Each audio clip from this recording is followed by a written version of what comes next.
하나님의 말씀은 요한계시록 14장 14절부터 20절 말씀입니다.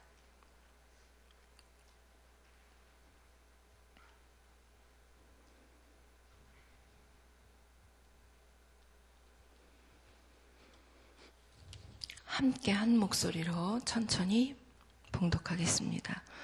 또 내가 보니 흰 구름이 있고 구름 위에 인자와 같은 이가 앉으셨는데 그 머리에는 금 면류관이 있고 그 손에는 예리한 낫을 가졌더라.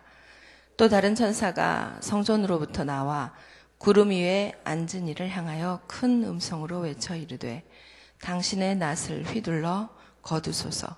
땅의 곡식이 다 익어 거둘 때가 이르렀음이니이다 하니 구름 위에 앉으신 이가 낫을 땅에 휘두르매 땅의 곡식이 거두어지니라. 또 다른 천사가 하늘에 있는 성전에서 나오는데 역시 예리한 낫을 가졌더라. 또 불을 다스리는 다른 천사가 제단으로부터 나와 예리한 낫을 가진 자를 향하여 큰 음성으로 불러 이르되 내 예리한 낫을 휘둘러 땅에 포도송이를 거두라. 그 포도가 익었느니라 하더라. 천사가 낫을 땅에 휘둘러 땅에 포도를 거두어 하나님의 진노의 큰 포도주 틀에 던짐에 성 밖에서 그 틀이 밟히니 틀에서 피가 나서 말 굴레까지 닿았고 1600스타디온에 퍼졌더라. 아멘. 오늘 말씀은 7 나팔 심판이 진행 중에 삽입된 부분입니다. 요한계시록의 커다란 3가지 심판에 대한 말씀이 축을 이루면서 시간적으로 앞으로 될 일에 대해서 그렇게 전개를 해준다는 그런 특징이 있다고 했습니다. 그래서 요한계시록 6장에부터 나오는 7 봉인 심판이 있었고요. 두 번째로는 7 나팔 심판이 있었죠. 그리고 지금 이제 앞에 11장 제가 마지막 부분을 좀 읽어드릴 텐데요. 그 부분이 7번째 나팔을 분 장면이 나옵니다. 그리고 그 뒤로 12장, 13장, 14장은 7번째 나팔이 부는 그 사이에 일어나는 그런 삽입 부분입니다. 7번째 나팔 소리를 들렸던 그 부분이 11장 15절부터 19절인데요. 제가 좀 봉독을 해드리겠습니다. 7째 천사가 나팔을 불매 하늘에 큰 음성들이 나서 이르되 세상 나라가 우리 주와 그의 그리스도의 나라가 되어 그가 세세토록 왕노릇 하시리로다 하니 하나님 앞에서 자기 보좌에 앉아있던 24장로가 엎드려 얼굴을 땅에 대고 하나님께 경배하여 이르되 감사하옵나니 옛적에도 계셨고 지금도 계신 주 하나님 곧 전능하신 이여 친히 큰 권능을 잡으시고 왕노릇 하시도다. 이방들이 분노하며 주의 진노가 내려 죽은 자를 심판하시며 종 선지자들과 성도들과 또 작은 자든지 큰 자든지 주의 이름을 경외하는 자들에게 상 주시며 또 땅을 망하게 하는 자들을 멸망시키실 때로소이다 하더라. 이에 하늘에 있는 하나님의 성전이 열리니 성전 안에 하나님의 언약궤가 보이며 또 번개와 음성들과 우레와 지진과 큰 우박이 있더라. 이렇게 이제 하나님께서 심판하실 때가 되었다라고 나팔 소리가 울리면서 천사들이 말을 합니다. 그리고는 이제 12장에는요. 그리스도께서 초림 이 땅에 처음 오신 이후에 현재 이르기까지 용의 세력에 의해서 박해를 받는 교회의 모습이 묘사되어 있습니다. 13장에서는 두 개의 짐승이 나옵니다. 그래서 이 땅에서 이 두 짐승에게 경배하는 사람들, 생명체에 기록되지 못한 사람들의 이야기가 나오지요. 이 현재를 살아가고 있는 현실이 참 참남하고 어렵다는 것을 알 수가 있습니다. 이런 12장, 13장의 내용을 보면서 우리 그리스도인들은 하나님께서 이 땅에 이 어렵고 힘든 상황에 개입해 주십시오. 주님 어서 오십시오. 이런 갈망을 가지게 합니다. 그리고 이제 14장 1절부터 5절에서는 구원받은 14만 4천 명이 시온산에서 참여하는 환상이 나옵니다. 14만 4천 명은 실제적인 숫자가 아니라 상징적인 숫자라고 했습니다. 신앙의 순결을 지키고 또 속량함을 받은 24만 4천 명이 어린 양과 함께 노래를 부릅니다. 다음에는 세 천사의 환상이 이어집니다.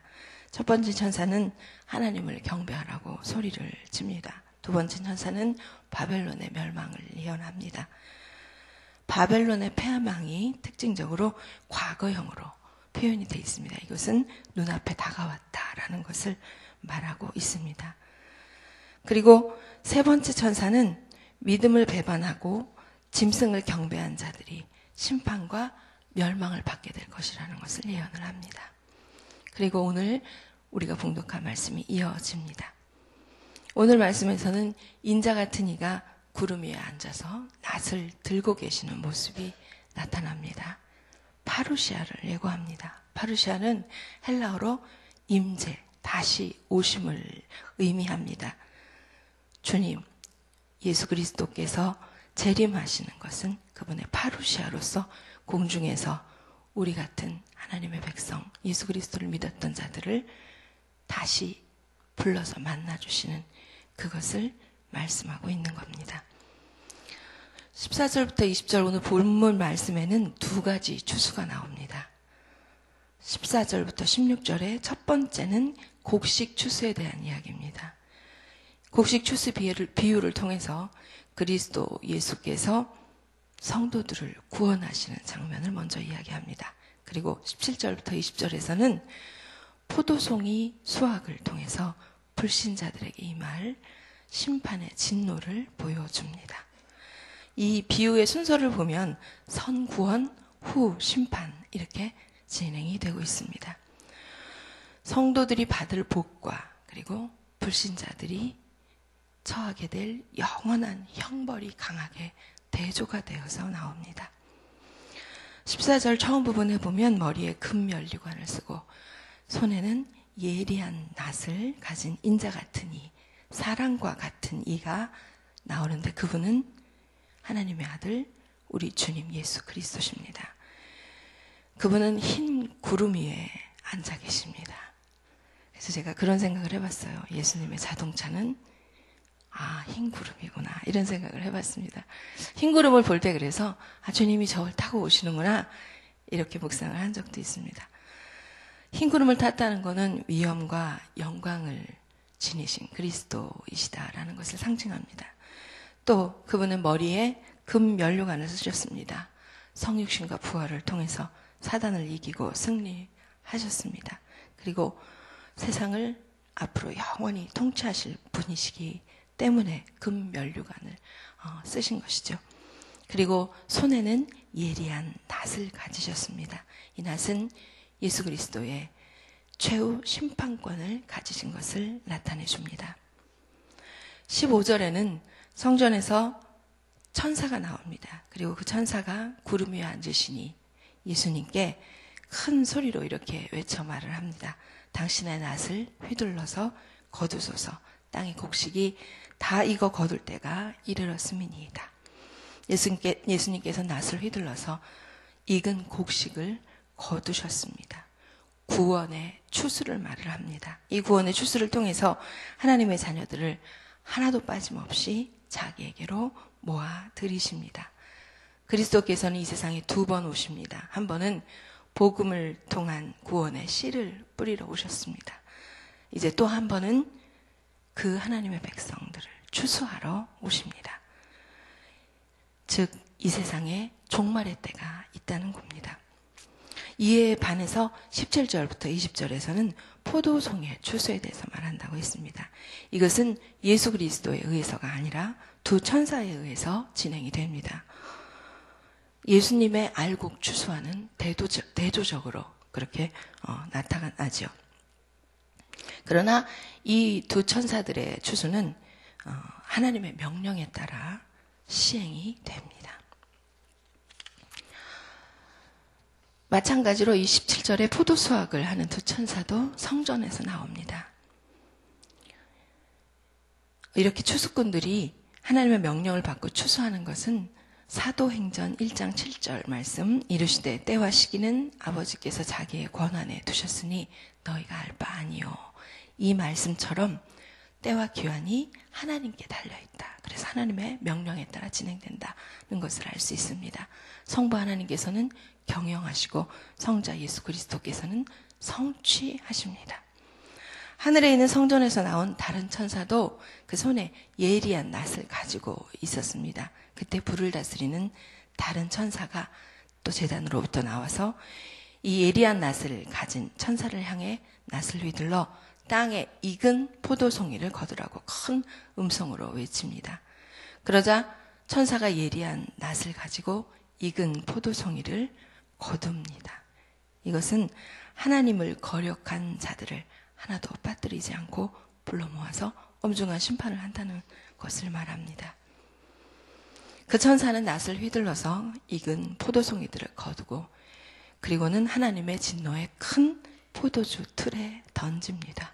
성 밖에서 그 틀에 포도송이들이 밟히게 되자 그 틀에서 피가 나서 말굴레까지 닿고 1600 스타디온에 퍼졌다고 기록되어 있습니다. 틀에서 나온 피가 1600 스타디온은 실제로 측량을 하면 320kg나 되는데요. 그렇게 번졌다는 겁니다. 유대 온 나라를 넘어서서 세상으로 나가고 있다는 것을 상징하는 말씀입니다. 하나님을 대적하던 자들의 피가 이토록 멀리까지 물들었습니다. 물론 지금도 악한 세상에 악한 사람들의 행실이 아주 세계 곳곳에서 횡행하는 것처럼 그렇게 보입니다.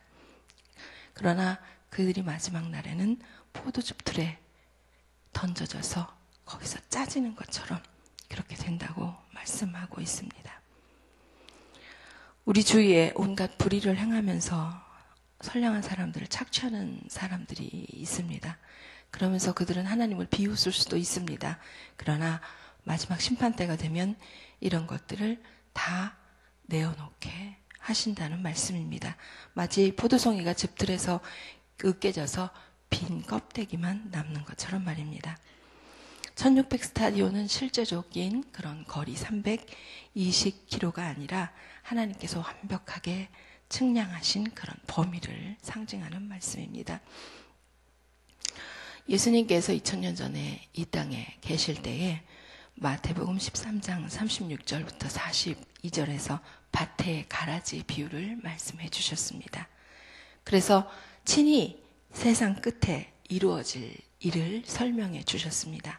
제가 36절, 13장 36절부터 42절까지 봉독을 해드리겠습니다. 이에 예수께서 무리를 떠나사 집에 들어가시니 제자들이 나와 이르되 밭의 가라지의 비유를 우리에게 설명하여 주소서.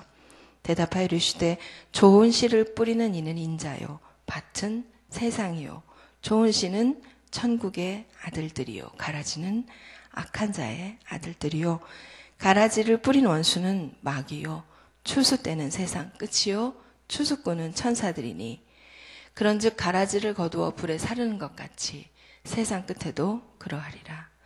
인자가 그 천사들을 보내리니 그들이 그 나라에서 모든 넘어지게 하는 것과 또 불법을 행하는 자들을 거두어내어 풀무불에 던져 넣으리니 거기서 울며 이를 갈게 되리라.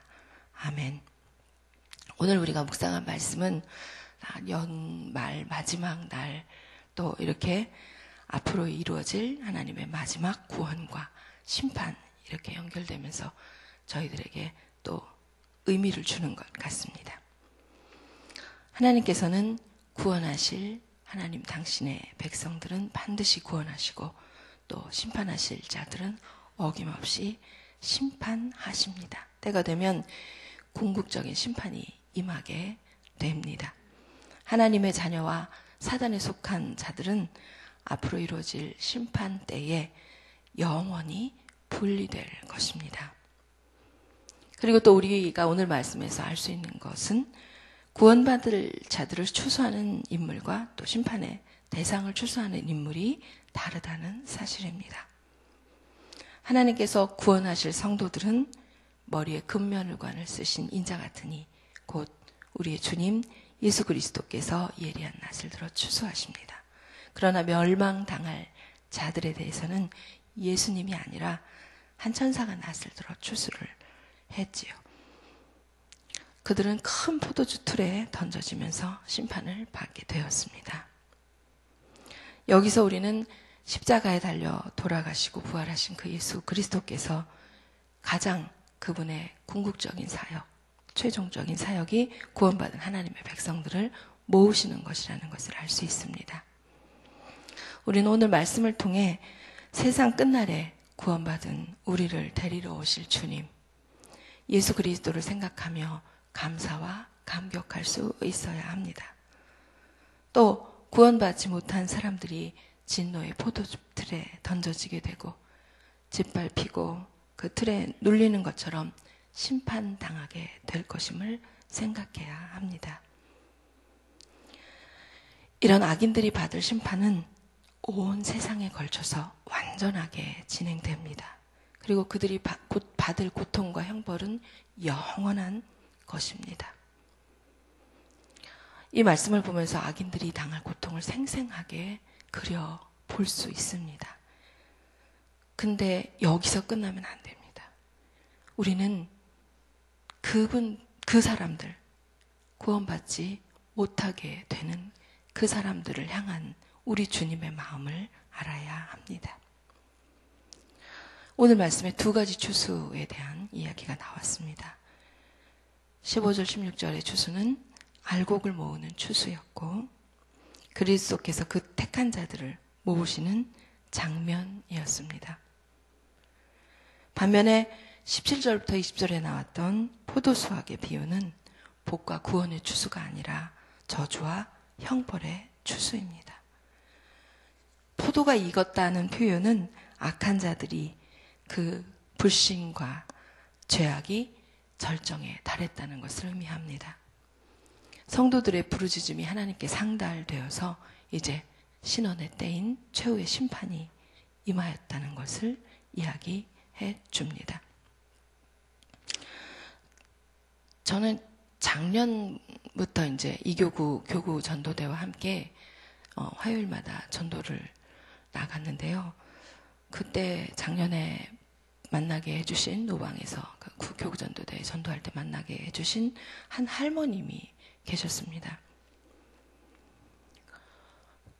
그 할머님은 처녀 때 신앙생활을 아주 잘 하셨대요. 그래서 아무리 피곤하고 힘들어도 주일 예배를 잘 드렸다고 그러셨습니다. 그런데 다른 교인 때문에 시험에 들어서 그때부터 교회를 안 나가게 됐다고 그런 얘기를 하세요. 차 대접을 하는데. 그래서 그 얘기를 듣고 얼마나 마음이 아팠는지 모릅니다. 그런데 그 뒤로도 교구 전도대에서 이제 2014년, 15년 계속해서 자주 뵐 수가 있었고 또 그 전도대가 아니고 그냥 이렇게 이 동네에서 하시니까 길에서도 참 자주 하나님께서 만나게 해주셨습니다. 그래서 이제 2년을 계속해서 예배에 나오셔야 됩니다. 하나님 기다리십니다. 우리 주님께서 정말 처녀 때 지금 이제 60이 넘으셔 70 가까이 되시니까 뭐 한 50년 정도 신앙생활을 잘 하셨으면 잘 하셨을 텐데 중간에 이제 그렇게 시험이 들으셔서 그랬잖아요. 그래서 다시 회복하셔야 됩니다. 계속 권면을 드렸어요. 그런데 약속을 하십니다. 이번 주는 나가볼게요. 그러시는데 또 당장 약속이 생기고 또 그 시간이 아까우셔요. 그 시간 예배 드리는 시간이. 그래서 먹고 사는 문제 있다고 그러면서 우선순위가 밀리면서 약속을 자꾸 미루고 계십니다. 그래서 지난 이제 27일 예배 때 2015년 마지막 예배입니다. 그랬더니 또 나오려고 하시다가 포천에 사는 아는 분이 꼭 좀 만나자고 한다고 해서 또 못 나오시고 새해부터 나갈게요. 이렇게 약속을 하셨어요. 2016년에는 더 이상 미루지 않고 신년 첫 예배부터 꼭 나오시라고 그렇게 권면을 했습니다. 그랬더니 그러겠다고 약속을 하셨습니다. 하나님께서 이 분에게 은혜를 베풀어 주셨으면 참 좋겠습니다. 그분 성함이 이윤순 성도님이세요. 혹시 아시는 분이 있을지도 몰라서 제가 성함을 드리고 중보기도도 해주시고 같이 권면도 해주시기 바랍니다. 우리 주님께서 기다리시고 사랑하시고 잃어버린 그런 영혼들이 너무 많이 있습니다. 우리는 우리 주님의 그 나중에 환대를 받으며 주님과 함께 영원히 사는 그런 나라에 가지만 우리는 그곳으로 만족하면 되지 않습니다. 그곳에 우리 주님과 그곳에 같이 갈 우리 주변에 있는 사람들, 그분들을 돌아보아야 하고 그분들을 향한 주님의 마음을 품고 그렇게 살아야 합니다. 주께서 낫을 들고 악인들을 심판하실 날이 다가옵니다.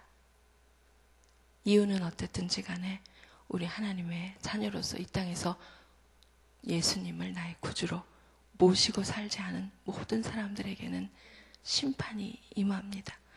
무시무시한 심판이 임하죠.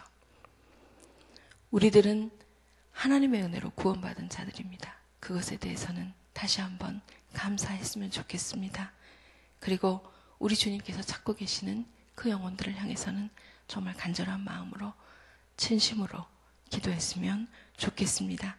한 마리 잃은 양을 찾아서 그 하나님의 백성, 하나님의 자녀들을 거룩한 시온산에 들어가게 하시고자 하시는 우리 주님의 마음을 알았으면 좋겠습니다. 그 주님의 사랑과 마음을 아는 그런 성도님들은 주님께서 원하시는 그런 사람들을 찾기 위해 이 땅에 잃어버린 하나님의 양을 섬기기 위해 그분들을 주께로 인도하기 위해 맡겨진 사명을 감당할 줄 믿습니다. 우리들에게 2015년에 맡겨주신 영혼들이 있었습니다. 저도 말씀드리는 그 이윤순 성도님 마음이 너무너무 아픕니다. 그러나 낭망하지 마시고 좌절하지 마시고 계속해서 2016년에도 영혼을 사랑하고 품고 주께로 인도하기 위해 애쓰고 수고하시는 모든 성도님들 되시기를 축복합니다. 기도하겠습니다. 하나님 아버지 감사합니다. 부족하고 연약한 저희들을 구원하여 주셔서 이제 주님께서 오시는 날 알곡이라고 저희들을 정말 영접해 주시는 그런 축복을 주시는 줄 믿습니다. 아버지 이 은혜에 늘 감사하며 감격하게 하시고 또 저희들과 같이 이렇게 구원받은 하나님의 자녀가 아직까지 되지 못한 자들 주님의 마음을 품고 열심으로 그분들을 주께로 인도하기에 애쓰고 수고할 수 있도록 성령님께서 도와주시고 저에게 능력을 주옵소서. 감사를 드리며 우리의 주님 예수 그리스도 이름으로 기도 올립니다. 아멘. 우리 교회 공동기도문으로 함께 기도하겠습니다. 오늘은 교육에 대한 기도입니다. 10년, 20년 아니 주님 재림하실 때까지 내다보며 다음 세대를 사랑으로 품고 세워가게 하옵소서. 태아영화부터 어르신에 이르기까지 함께 어우러져 성경적인 사랑과 평화를 가르치고 배우며 살게 하옵소서. 사무엘, 요셉, 다윗 부서를 크게 축복하옵소서. 청년부 싱크를 특별히 힘차게 하옵소서. 다음 세대를 아끼며 기도와 섬김으로 길러내게 하옵소서. 교회와 사회의 미래를 말씀으로 열어가게 하옵소서. 아멘. 함께 주기도문 하시겠습니다. 하늘에 계신 우리 아버지, 아버지의 이름을 거룩하게 하시며 아버지의 나라가 오게 하시며 아버지의 뜻이 하늘에서와 같이 땅에서도 이루어지게 하소서. 오늘 우리에게 일용할 양식을 주시고 우리가 우리에게 잘못한 사람을 용서하여 준 것 같이 우리 죄를 용서하여 주시고 우리를 시험에 빠지지 않게 하시고 악에서 구하소서. 나라와 권능과 영광이 영원히 아버지의 것입니다. 아멘. 이 시간 다음과 같은 기도의 제목으로 기도드리겠습니다. 지금 들은 말씀이 내 삶으로 이어지게 하옵소서. 오늘 저녁 11시부터 있는 송구영신 예배와 신년 축복 기도를 축복하옵소서. 한 해를 감사로 마무리하게 하시고 2016년 새해에도 하나님과 동행하게 하옵소서. 입시과정 중에 있는 수험생들과 또 취업생들에게 하늘아버지의 은혜가 있게 하옵소서. 1월 14일부터 16일까지 있는 청년부 동기의 수련회와 16일, 17일 교회에서 있는 중등부 수련회에 큰 은혜를 베풀어 주옵소서. 2016년에 하나님은 사랑이시라는 말씀으로 우리 말씀상 공동체가 사랑으로 더욱 충만하게 하옵소서. 공동의 기도문을 위해 함께 기도해 주시고 가지고 오신 각자의 기도 제목을 따라 기도하시다가 자유롭게 돌아가시겠습니다. 아버지 하나님 감사합니다. 주님의 은혜와 사랑 감사드립니다.